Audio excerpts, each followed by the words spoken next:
अब एक parallelogram draw कर लेते हैं ए बी सी डी। और जैसा कि क्वेश्चन में दिया है कि A B is produce to X so that B X is equal to A B. और क्वेश्चन में दूसरी चीज दी है कि एक डी एक्स लाइन डी और एक्स को ज्वाइन करेंगे तो ये जो सी बी है इसको ये कट करती है कहाँ पे, ई पे। सी एक्स को ज्वाइन कर लो, डी बी को ज्वाइन कर लो, ए ई को ज्वाइन कर लेते हैं। अब हमको मालूम है कि ए बी जो है वो डी सी के इक्वल है और पैरेलल है, इसलिए बी एक्स डी सी के इक्वल होगा और पैरेलल होगा। और हमको मालूम है कि if one pair of the opposite sides, किसी भी क्वाड्रिलेटरल का one pair of the opposite sides यदि इक्वल है और पैरेलल है तो वो क्वाड्रिलेटरल पैरेललोग्राम होता है। Hence BXCD is a parallelogram. BXCD is a parallelogram. Question का पहला पार्ट प्रूव हो गया। अब इन parallelogram BXCD, DX and BC are the diagonals and they cut each other at E. और ये एक दूसरे को बाइसेक्ट करते हैं, मतलब इक्वल पार्ट्स में डिवाइड करते हैं। इसका मतलब क्या होगा, C is equal to E B, यानी C जो है वो इस ट्रायंगल का मीडियन हो गया।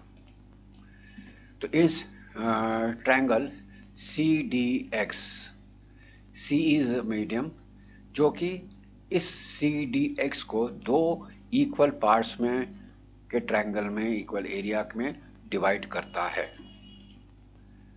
या हम दूसरे तरीके से लिख सकते हैं कि area of triangle C E X is equal to half of the area of the total triangle C D x.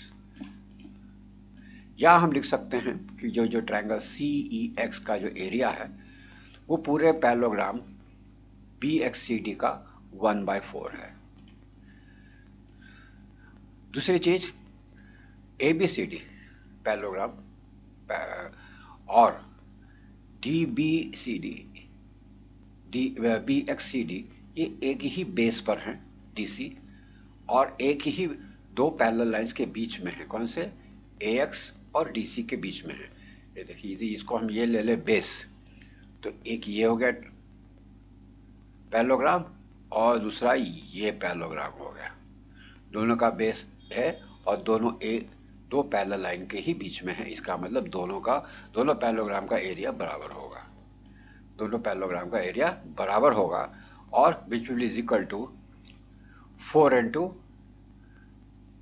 Area of triangle C E X जो यहां से हमने लिया हुआ है। 4 को इधर लेके जाएंगे तो area of parallelogram B X C D will be 4 into area of triangle C E X हो जाएगा।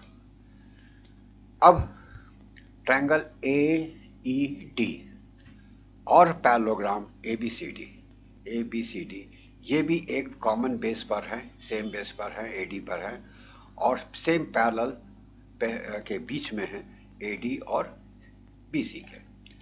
इसलिए area of triangle A E D जो है वो parallelogram A B C D का के एरिया का 1/2 होगा। अब इक्वेशन नंबर 1 से यदि इसमें हम पुट कर देते हैं 1/2 area of parallelogram A B C D यहाँ से, तो ये कितना है 4 into AR सी एक्स। ठीक है, तो ये 2 कट गया, इसका मतलब 2 into AR area of C X, मतलब area of triangle A D is equal to twice of the area of the triangle C X. तो ये सेकेंड पार्ट भी प्रूव हो गया।